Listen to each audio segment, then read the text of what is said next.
Jaya Radha Madhava Kunja Bihari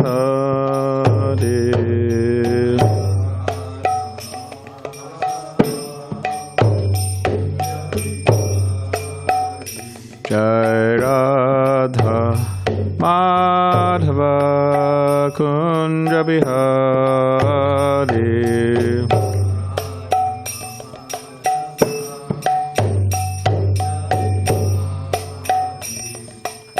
Gopijana Vallabha Giri Varadari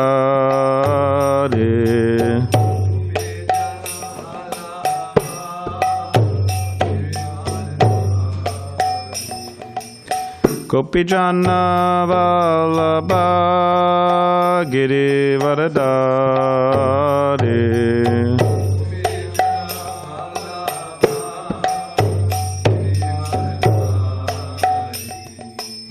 Yashodanandana Brajajana Ranjana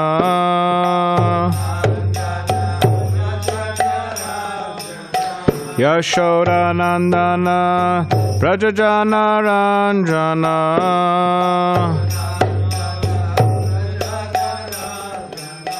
Yamuna Tira Vanachari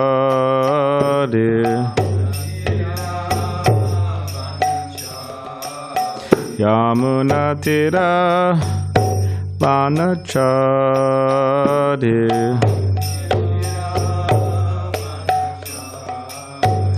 Jai Radha Madhava Kunja Bihari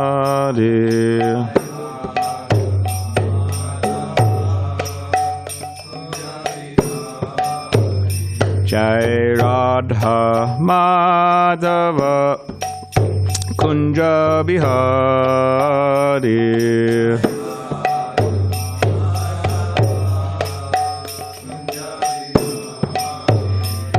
Jai Radha Madhava Kunja Bihari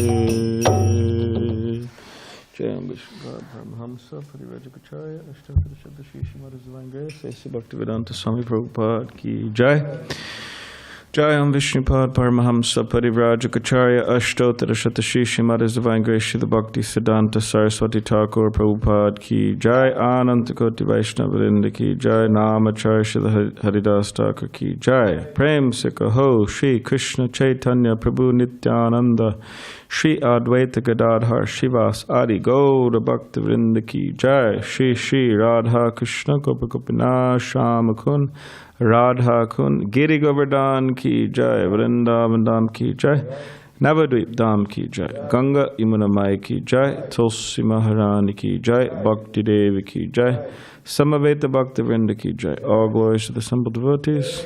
All glories to the assembled devotees. All glories to the assembled devotees, all glories to Sri Guru and Sri Gauranga.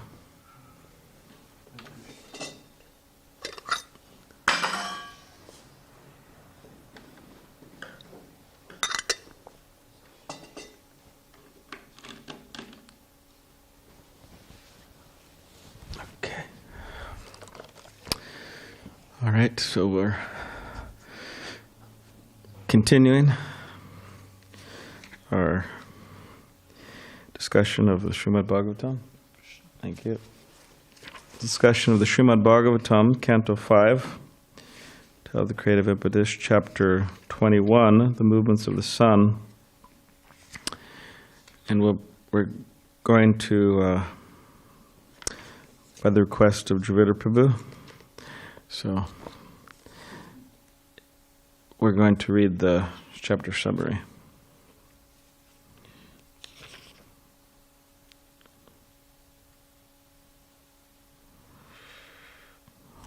Well, here, where's Tyler? He's in the back.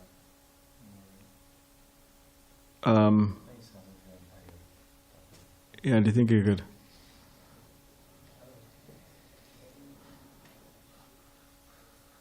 We're not going to start until Tyler gets here.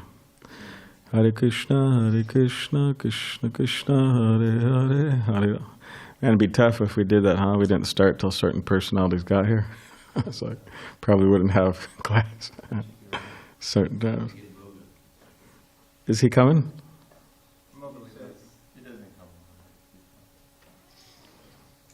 Okay, Tyler. Hare Krishna.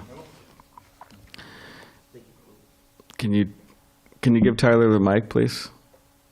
It's right there. Okay. Can you read the chapter summary for us, Tyler? We'd like to hear you.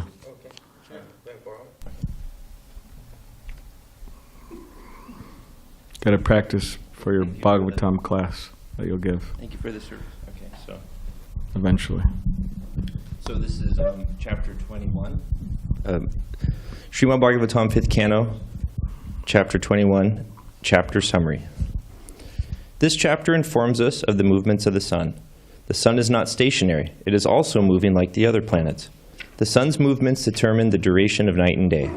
When the sun travels north of the equator, it moves slowly during the day and very quickly at night, thus increasing the duration of the daytime and decreasing the duration of the night. Similarly, when the sun travels south of the equator, the exact opposite is true. The duration of the day decreases. I'm learning this Kindle here. You know how to, okay, I got it. Okay. When the sun enters Karkata Rashi, Cancer, and then travels to Simha Rasi, Leo, and so on through Dhanu Rasi, Sagittarius, its course is called Dakshinaya, the southern way.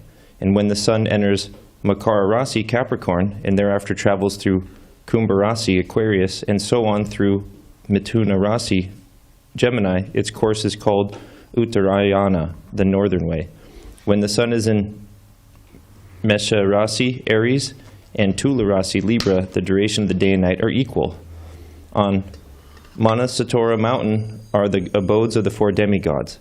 East of Sumera mountain is Devadani, where King Indra lives, and south of Sumera is Samayami, the abode of Yamaraj, the superintendent of death. Similarly, west of Sumera is Nimlokani, the abode of Varuna, the demigod who controls the water.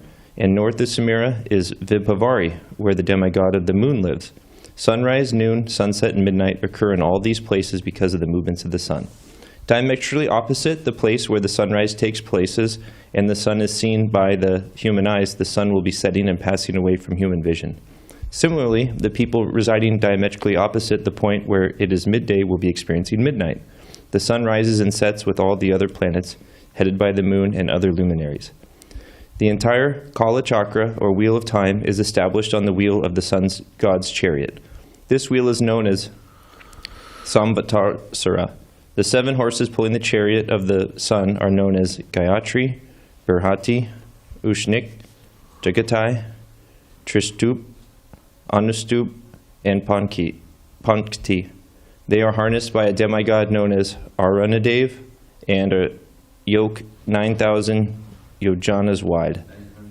900,000 yojanas wide.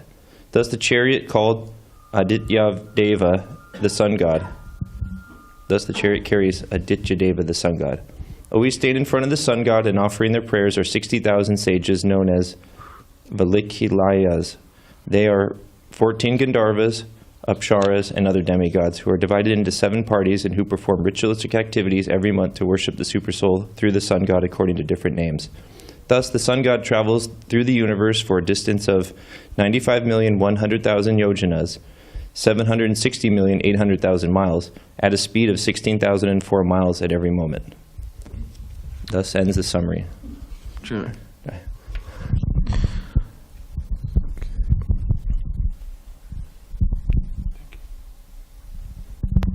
Om Namo Bhagavate Vasudevaya.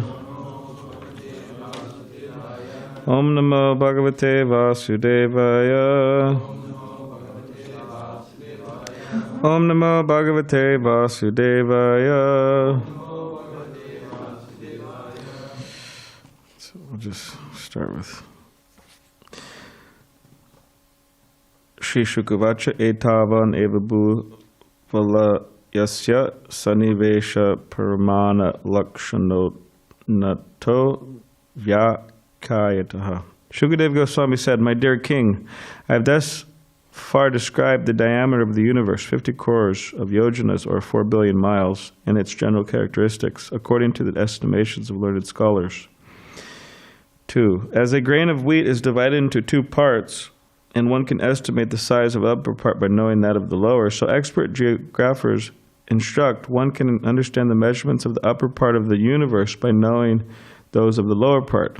The sky between the earthly sphere and heavenly sphere is called antariksha, or outer space. It adjoins the top of the sphere of earth and the bottom of that of heaven. In the midst of that, 3. In the midst of that region of outer space, antariksha is the most opulent sun, the king of all the planets that emanate heat, such as the moon. By the influence of its radiation, the sun heats the universe and maintains its proper order. It also gives light to help all living entities see. While passing toward the north, toward the south, or through the equator, in accordance with the order of the Supreme Personality of Godhead, it is said to move slowly, swiftly, or moderately.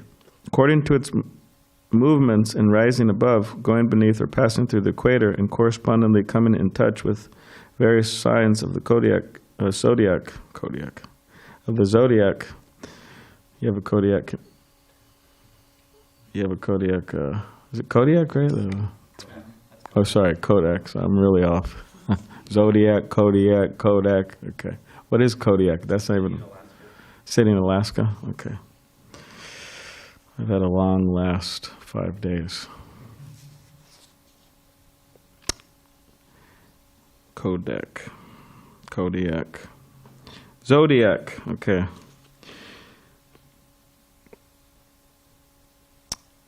Continuing. Various signs of the zodiac, headed by Makara, Capricorn. Days and nights are short, long, or equal to one another. Purport. Lord Brahma prays in his Brahma-saṁhitā, 552. Cakṣur aśeṣa savitā sakala-grahāṇāṁ rājā samasta-sura-mūrtir aśeṣa-tejāḥ yasyājñayā bhramati saṁbhṛta-kāla-cakro govindam ādi-puruṣaṁ ahaṁ bhajāmi. I worship Govinda, the primeval Lord, the Supreme Personality of Godhead, under whose control even the sun, which is considered to be the eye of the Lord, rotates within the fixed orbit of eternal time. The sun is the king of all planetary systems and has unlimited potency in heat and light. Although the sun is described as bhagavān, the most powerful, and although it is actually the most powerful planet within the universe, it nevertheless has to carry out the order of Govinda, Krishna. The sun god cannot deviate even an inch from the orbit designated to him. Therefore, in every sphere of life, the supreme order of the Supreme Personality of Godhead is carried out. The entire material nature carries out his orders. However, we foolishly see the activities of material nature without understanding the supreme order and supreme person behind them. As confirmed in Bhagavad-gītā, mayādhyakṣeṇa prakṛtiḥ. Material nature carries out the orders of the Lord, and thus everything is maintained in an orderly way. Om Jnana-timirandasya Gananjana Shalakaya Chakṣuram Militam Yena Tasmai Shri Gurave Namaha Mukam Karitavachalam Pangam Malagayate Grim Yakripatamaham Bande Shri Gurundi Nitaranam Vansha Kapadurubhisha Kripasindavevicha Patitanam Pavanebhyo Vaishnavebhyo Namo Namaha. Jai Shri Krishna Chaitanya Prabhu Nityananda Shri Advaita Gadadhar Shivasadi Gaura Bhaktivinda Hare Krishna Krishna Krishna Hare Hare Hare Rama, Rama Rama, Hare Hare.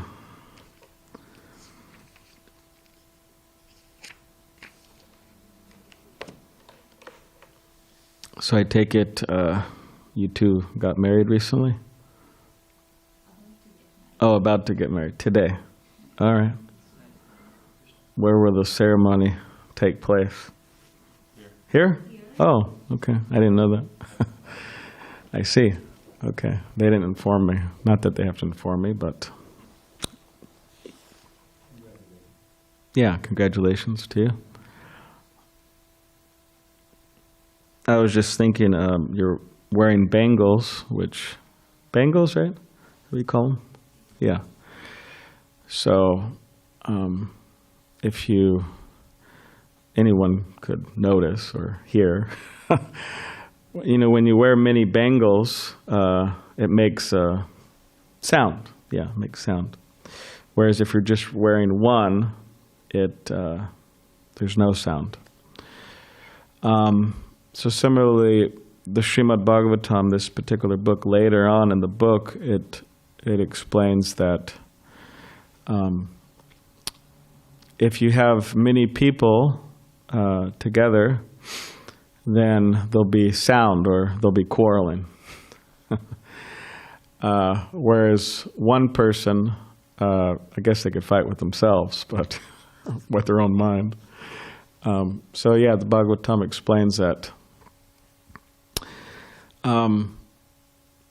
So I was just thinking in relation to marriage, people, they get together in a marriage, which is for most people normal. Of course, there's some people who don't marry. It's a little more rare, but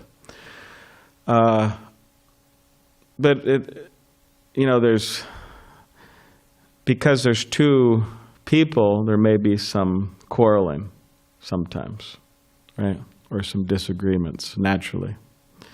Whenever there's more than one person, there's some other opinions and so on.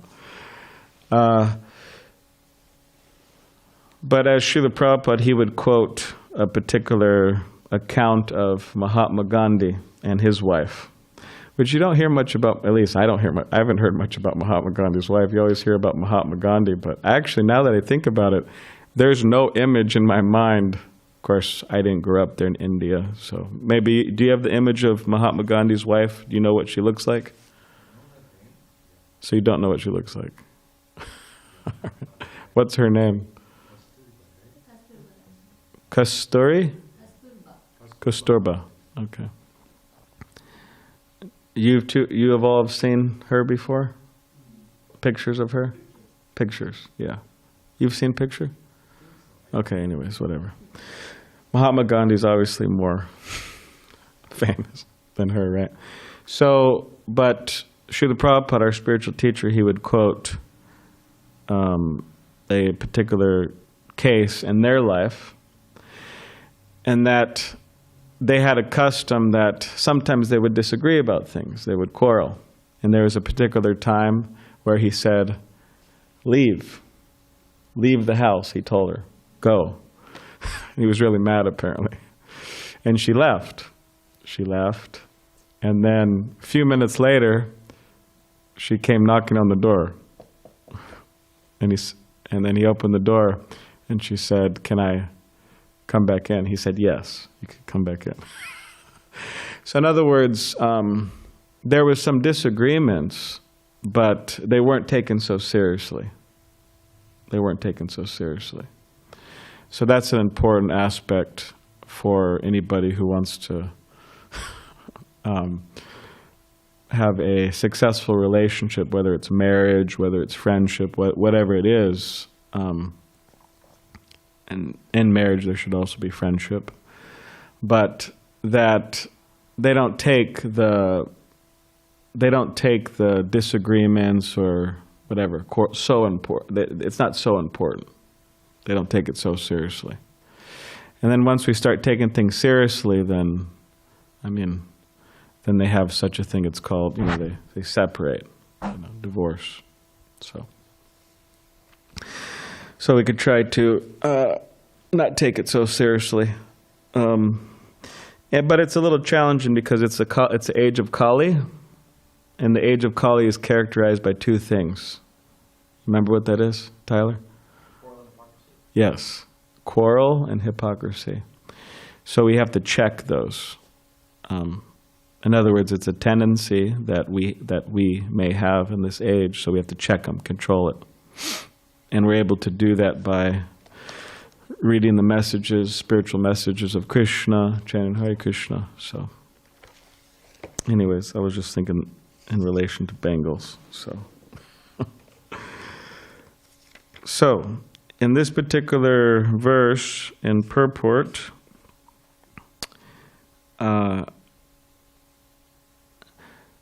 another thing is, what is that? Those who protect Dharma will be protected by Dharma. In other words, those who follow the principles of Dharma, means the Dharmic principles in the Bhagavad-gītā and the Srimad, in the Vedic literature, spiritual Vedic culture, those who follow the principles of Dharma, they'll be protected by Dharma. So what does that mean? If we don't follow the principles of Dharma, the basic principles of Dharma, then we're struggling for protection. So it's very important.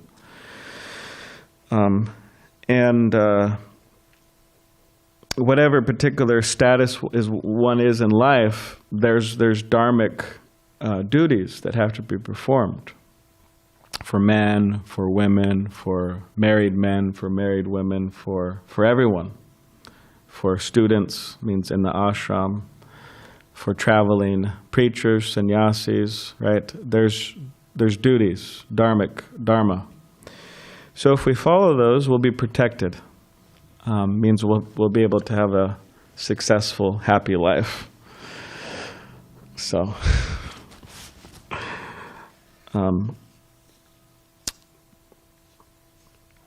so here in this verse, it says the worship of Govinda. We're hearing this prayer from Lord Brahma.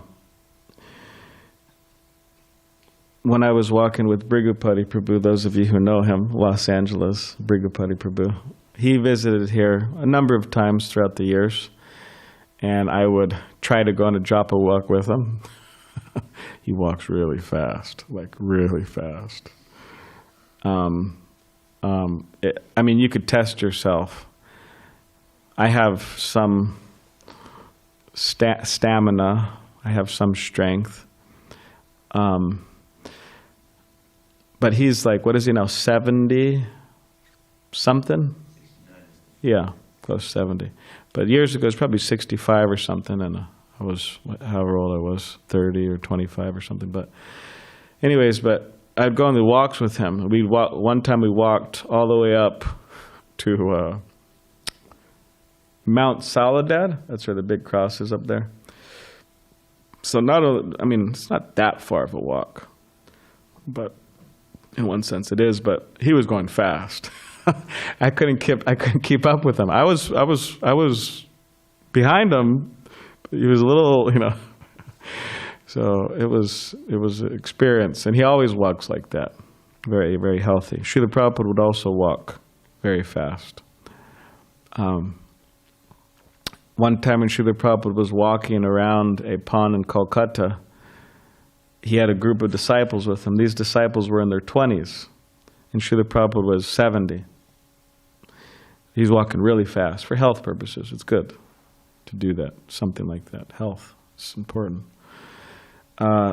So he was walking, and then eventually one disciple dropped back, another disciple dropped back, another disciple. They stopped. They went back to the temple. 1, 2, 3, 4, 5. Pretty much at the end of the walk, there was like 2 devotees, out of however many there were, 15 or something. And then Srila Prabhupada looked back and he said, "Oh, they give up so easily." So, but anyways, when I was walking with Bhrigupati Prabhu, I could have given up. I could have just said, "All right, I'm out of here. I'm going back to the temple." But I stayed with him, tried to. And we would leave here like at 5 in the morning. So I think we left here like at 5:30 during japa time, and we walked up to Mount Soledad, and we got back during class.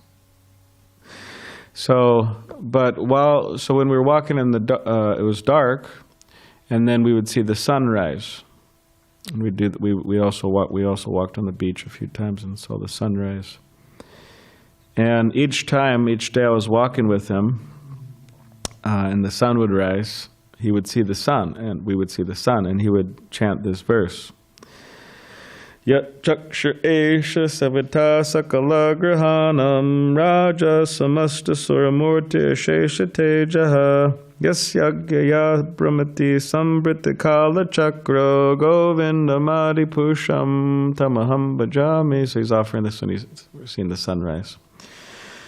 We'll read it again. I worship Govinda, the primeval Lord, the Supreme Personality of Godhead, under whose control even the sun, which is considered to be the eye of the Lord, rotates within the fixed orbit of eternal time. The sun is the king of all planetary systems and has unlimited potency in heat and light.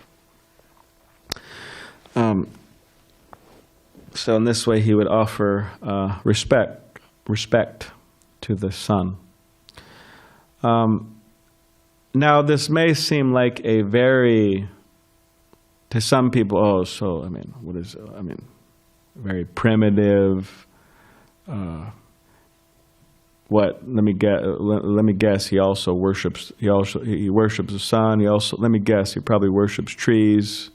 Probably worships cows, right? Probably worship his mother too. Sounds like a very primitive, uncultured person. Some people may think that. Just like I remember we were at UCSD college. Anybody go there? You do. You do? Oh, everybody? 3. 3. Okay, 1, 2, 3. The 3 in the middle. Okay, nice.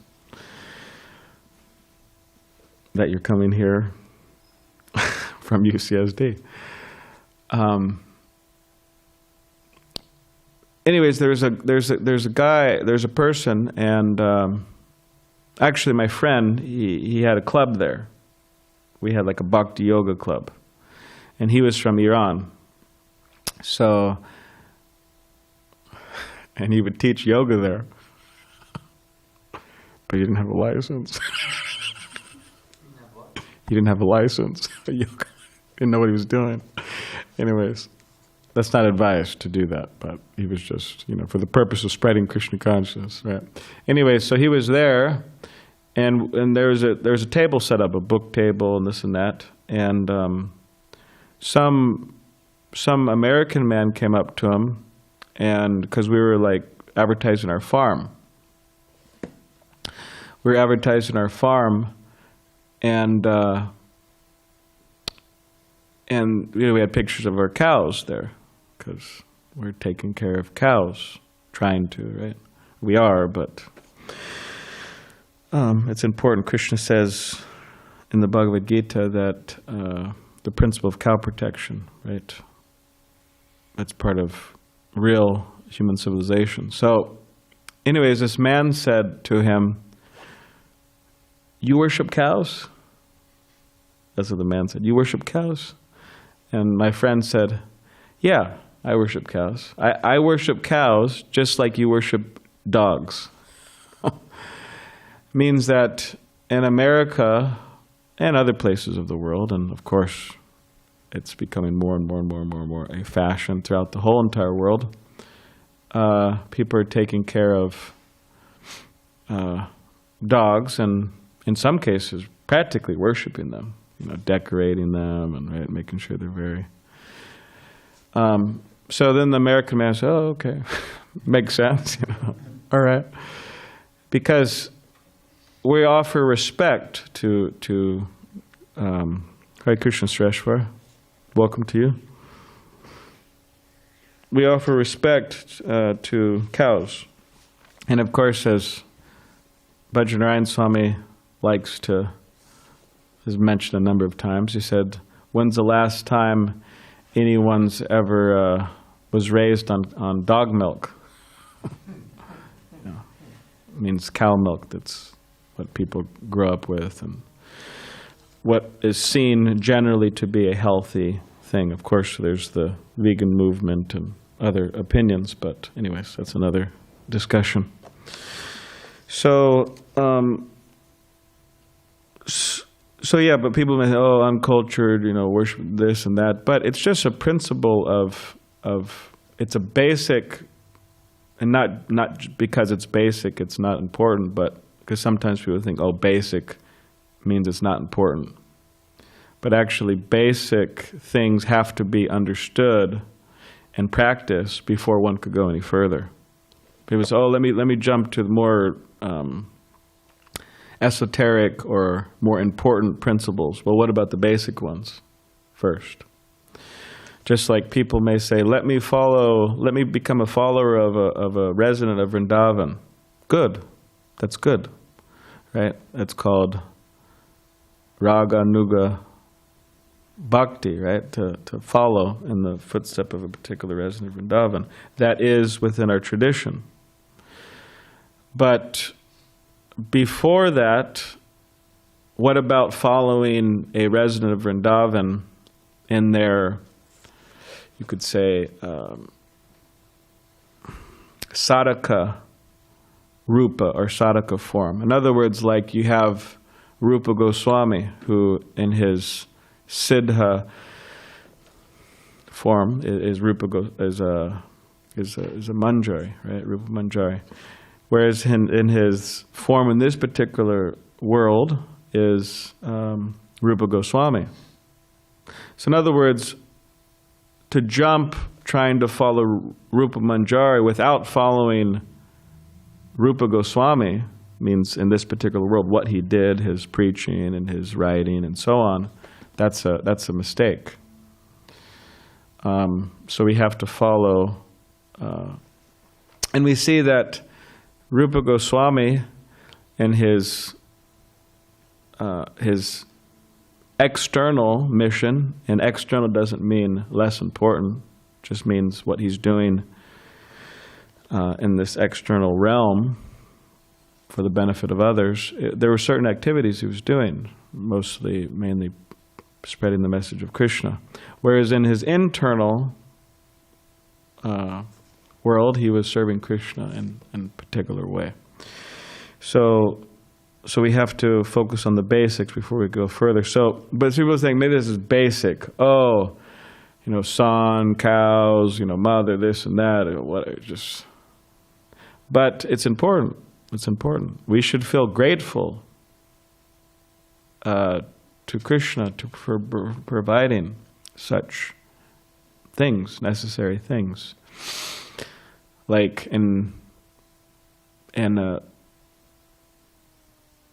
there's prayers, for example, like when we rise, and when we rise from slumber, right, in the morning.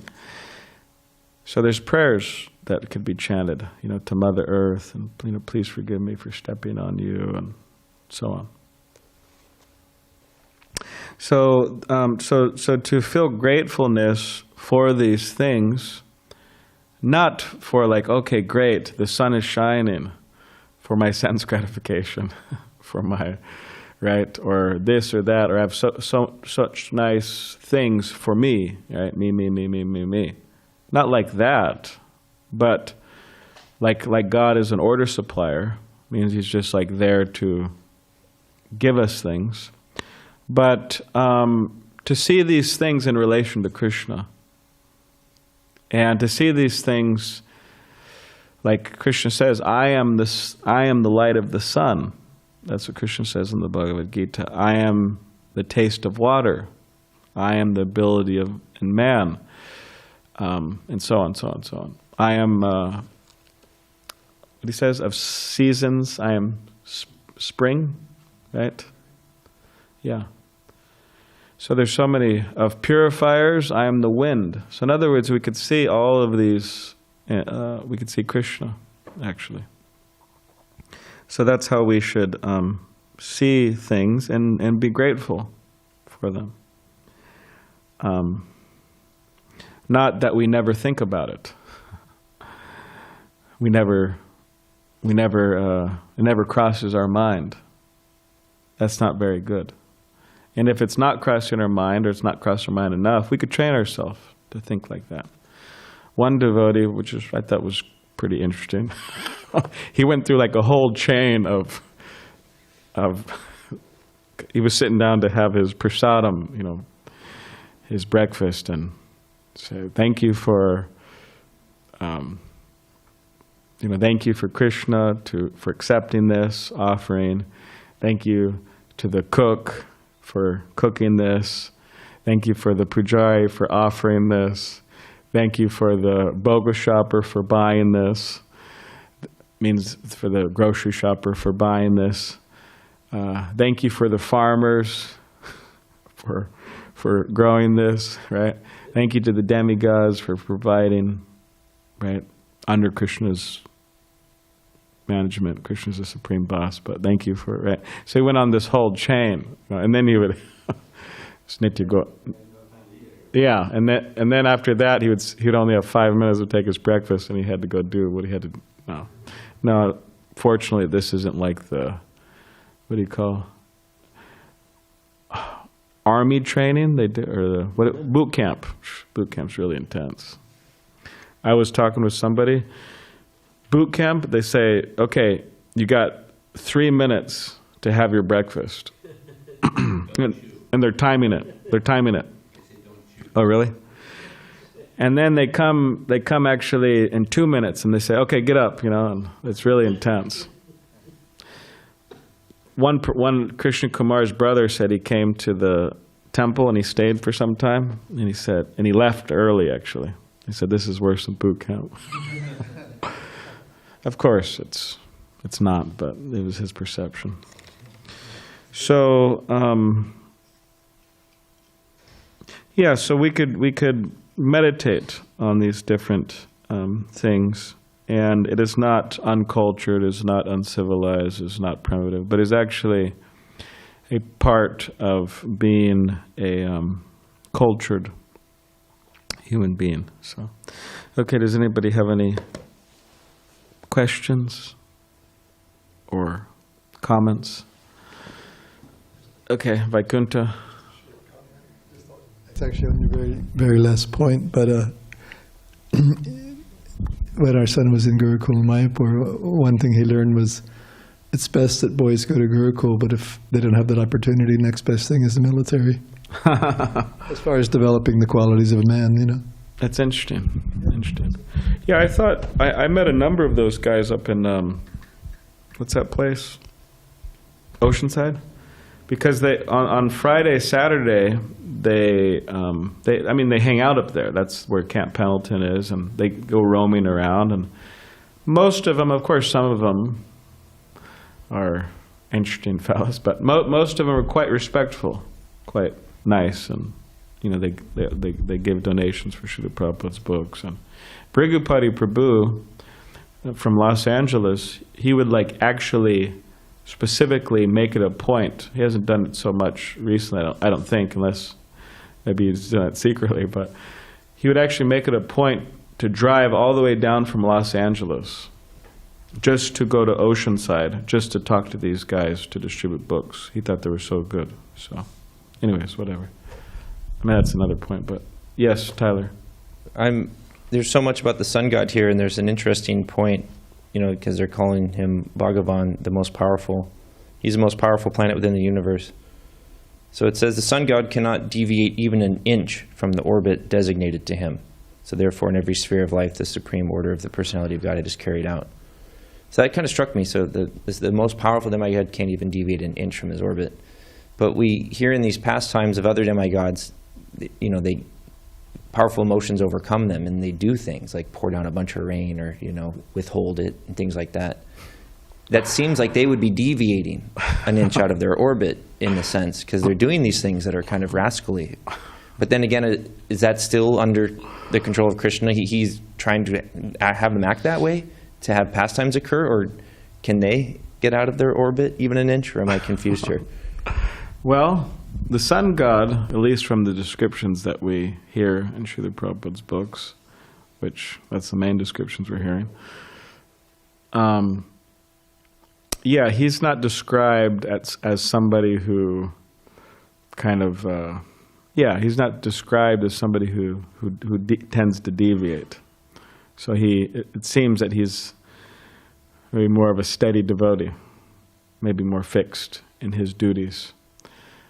At least from the descriptions we hear, which is good, because you had the sun god up there and he's feeling a little fiery, right? Get what I'm saying? Feeling a little fiery, and you say, okay, hey, let me move a little closer to Earth, right? I want to destroy some things, so we're happy, right? He's not. Whereas if you have Indra sometimes, who's a devotee of Krishna, but throughout the Srimad Bhagavatam, in a number of cases, he deviates from his duty. But Krishna doesn't kick him out. Krishna accepts his service despite his deviation. He comes back.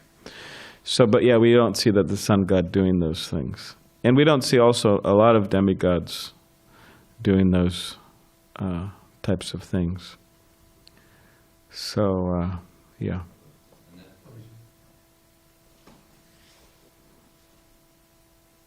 He's such a great devotee. Krishna spoke the Bhagavad-gītā to him. Yeah. So it doesn't go an inch out of the area where he's supposed to. He doesn't want to displease Krishna.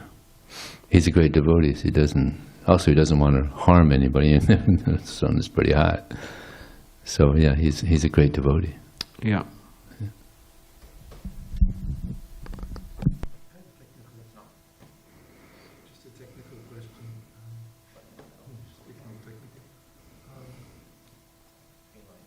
How do we understand, like we hear Vivasvan, like Krishna spoke Bhagavad-gītā, Vijayapur was pointing out, then we hear about Surya Narayan with the impression that it's sort of an incarnation of the Lord or expansion of Narayan, or how do we understand that? I've always kind of wondered. Yeah. Well, because in some cases it may seem that they're the same person. It seems that way. But in some cases or descriptions, it seems as if they're different persons. But it would, yeah. So, I was just reading about this the other day. But I could share those. I could share that. Yeah. No, I don't. So. Yes, so. Hare Krishna. What part of the Gita did he speak to the sun god? Do you know, Vijay? Is it like the whole thing? Because, Arjuna's saying, like, in the first couple of chapters, he was kind of resistant in that sense. Was that part of the Gita that he spoke to him?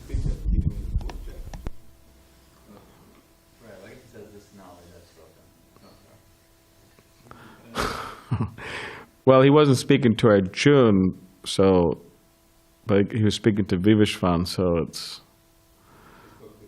yeah, but the essence of the Bhagavad-gītā was spoken to him, so. One more question. It said in the summary that the sun god is traveling constantly, and it said on this wheel of time, and it's being pulled by these 7 horses. And then at the end of it, it says because it travels, so the demigods could perform ritual activities through the certain parts of the month. So is that why he travels? And ideally, so they could just like worship him. He's like, all right, I'm going somewhere else, And he gets worshipped there, and is that why he kind of moves? Well, I think it's just a necessary function of moving, but while he's moving, the demigods are doing these things. Or here, you're It's like at the end of the summer. yeah. The entire Kala-cakro wheel of time is established on the wheel of the sun god's chariot. This wheel is known as samvātsara. The 7 horses pulling the chariot of the sun are known as Gayatri, Brihati, Ushnik, Jagati, Trishtup, Anushtup, and Punkti. They are harnessed by a demigod known as Arundev to a yoke 900,000 yojanas wide. Thus the chariot carries Adityadev, the sun god. Always standing in front of the sun god and offering their prayers are 60,000 sages known as Valikilas.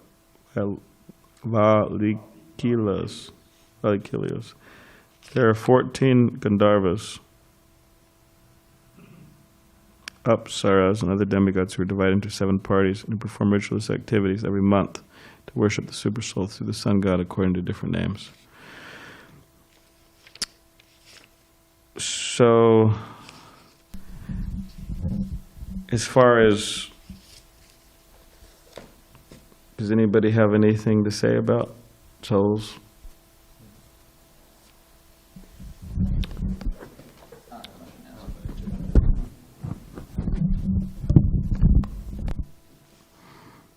I at least thought what you said made the most sense, that it kind of accomplishes multiple things at the same time.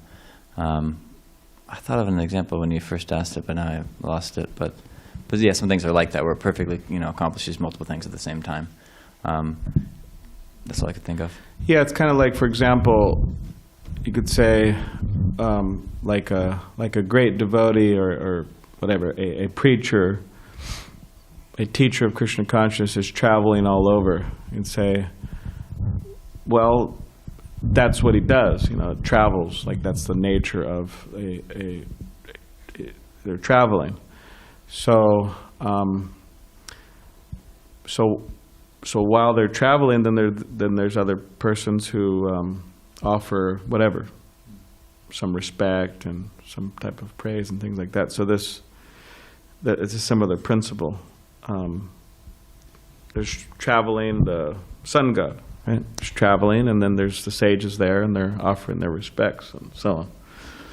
Yeah, that actually was the example I was thinking of. Is like one sannyasi said about like a renunciant should travel and preach, because what is it? A rolling stone gathers no moss. Yes. So from one perspective, you could say, okay, well, why does the sannyasi or why does the renunciant travel? Well, so they stay renunciant, so they don't just start to overaccumulate and this and that.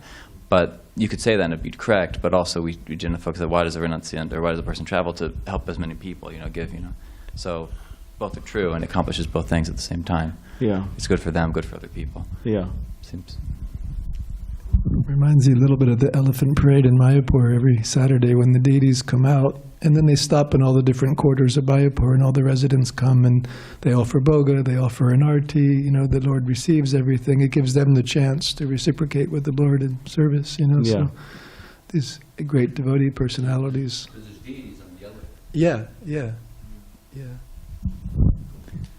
Then I had another small technical question, which is that, well, like Vijay Prabhu was or what we were asking about. You were asking about. Tyler was asking about the sun god. Okay, he can't, deviate from his orbit even an inch, but then other demigods can. So can't he technically? But he just doesn't, because that's part of the job. And so technically, you can say that he doesn't. But there's scope for free will, or he has some free will to do it. He could, but then Vijay Prabhu reminded that while he's a devotee, Krishna says he spoke the wisdom of the Bhagavad-gītā to him. Now, a few verses ago, we were being reminded how there's just, like, it's a post. How it's the sun god is a post. And so every universe has its own sun god. So it's not like Surya is, one Surya. Which, well, it kind of made me curious, but I have to think it through. But, we have the different Adityas, and some of them, most of those I think aren't posts, right? But it seems that at least Surya Dev is a post. So, but scrap that. At least my question is, when we talk about, well, Krishna says that he spoke the knowledge of the Bhagavad-gītā to the sun god, is that every single sun god? That always happens. I'm pretty bad when it comes to like these different cycles and all of that, but should we understand that that every single sun god in his role at some point or other has a discussion with Krishna and has taught the Bhagavad-gītā? Does anyone know about that? Well, Krishna says in the Bhagavad-gītā, right, I taught this message to the sun god. Didn't he say some time frame? He said a time frame, right? Yeah. Years. What is it, millions? Yeah, millions of years. Yeah, millions of years ago. So at least we know that. Now, in terms of all the other sun gods, and I haven't heard anything personally. Yeah, I'm just wondering if all sun gods are so fortunate, or just like we talked about, Mahaprabhu doesn't always, it's not like every single cycle, Yeah. So I'm wondering about the sun god. Is it just like that, this particularly fortunate sun god, or if it's every single? Yeah, I'm not sure. Just curiosity. Make it. Every universe has a sun, and Krishna, don't forget, he goes to all these universes. Yeah. That's in the CC. He's enacting his pastimes, so every universe gets to go. Janmashtami and everything. He's enacting. So he's also enacting this, speaking to the sun god. So yeah. Yeah, that's Julie. All right. Is there an online question or comment? Yes, Hare Krishna, Balaram Prabhu, may I? Yes. Yes, Balaram Prabhu, Dandavat Pranams. Jai, Dandavat Pranam to you. Thank you very much. You're very kind. My question is, what is the after effect of disobeying the orders of the Lord while living in the material world? And I do need to be specific. For example, related to the austerity of the body, the Lord wants me to worship Him, worship the Brahmanas, the Guru, the parents, and He also wants me to be clean, simple, celibate, and non-violent. If I go for not obeying such orders related to the austerity of the body, is it that I am going to be punished? In what way? All right. Thank you. You're welcome, Prabhu. Srila Prabhupada would give the example many times, often about there's a certain process of of eating, and it's very easy process to learn, and everybody knows it, right? I mean, it's not a technical science, right? It means you get food and you put it in your mouth and you chew and in this way it goes to the stomach and it nourishes the body. That's the process for nourishing the body. Now he would say, okay, but you can't.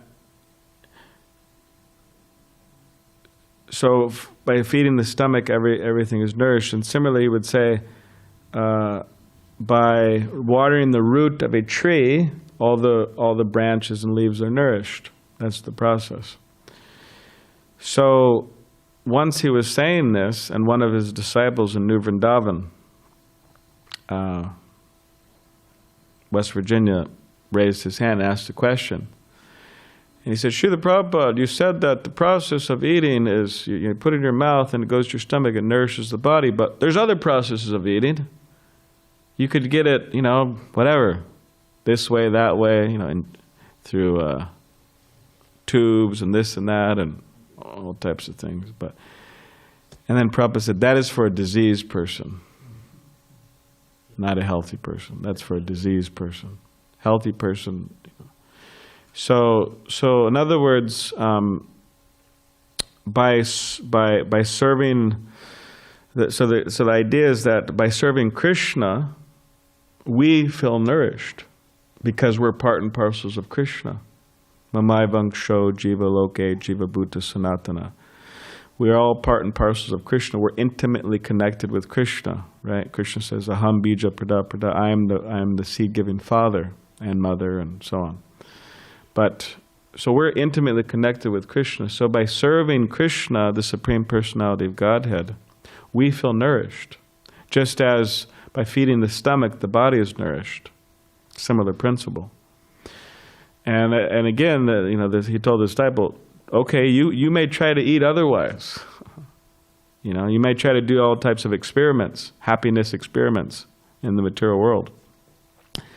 Right? Eating this way, that way, but that's not a healthy state. That's not the right way.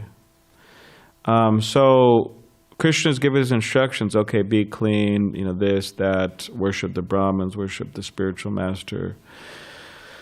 All these different dharmic principles, right? That we should follow in the Bhagavad-gītā. So you could say that the reaction of not following that is displayed in this in present times. It's very peaceful here in San Diego in this temple room, right? But go around the world, there's many places that are not very peaceful, and people who are not happy. So that's the reaction. And some would say, well, why? Why does it have to be like that? Well, it's just there's laws of nature. There's a way to eat. There's laws of nature. We don't ingest certain things. Like, for example, They made a nice breakfast. Dima made a nice breakfast. I'm not sure what he makes. He always seems to change it up. Mysterious breakfast maker. We know what Kanai Balai makes every Saturday. We don't expect that, but but he's not. He didn't get a bunch of. He didn't get some plastic bags from a local grocery store, put them in a ball, and cover them with pakora batter, chickpea flour, pakora batter, throw them into the wok of oil, and fry them up and serve us for breakfast. I hope he didn't do that. No, he wouldn't do that. Why? I mean, he didn't do that, but now if somebody tries to eat that, they're in trouble. It's just not, the human body is not meant for that. So similarly, we are meant to follow Krishna's instructions. That's our nature, actually. And if we don't follow Krishna's instructions, then what is it? Well, I was thinking that everybody, Ekala Ishvara Krishna Ar Sabhrita, that Krishna is the Supreme Master, and everybody's dancing according to his directions. So we dance according to follow Krishna's instructions, or we dance according to our own ideas.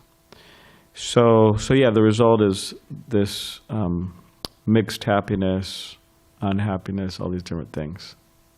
So therefore, we should follow, and it's not painful, it's not terrible, it's not boring. It's very enlivening to follow. Like I just will end on this, but I met somebody. I was out on book distribution some years ago, and she was saying that, oh yeah, it's too difficult to be a saintly person. She was saying that. But no, it doesn't have to be. It doesn't have to be difficult to follow Krishna's instructions. It's actually very enlivening. Krishna says in the Bhagavad-gītā, "Susukam kartam avyam." It is joyfully performed. Or as that song about Lord Chaitanya, Lord Nityananda, what is it?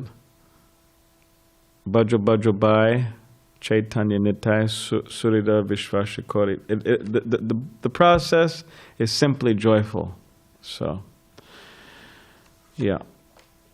All right.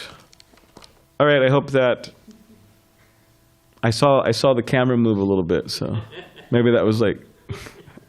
Was that a thumbs up? Yes, Balaram Prabhu, okay. As to be expected, very helpful, outstanding, brilliant answer to my question, Prabhu. Thank you very much. Hare Krishna. Okay, thank you very much. Grantaraj Srimad Bhagavatam ki jai.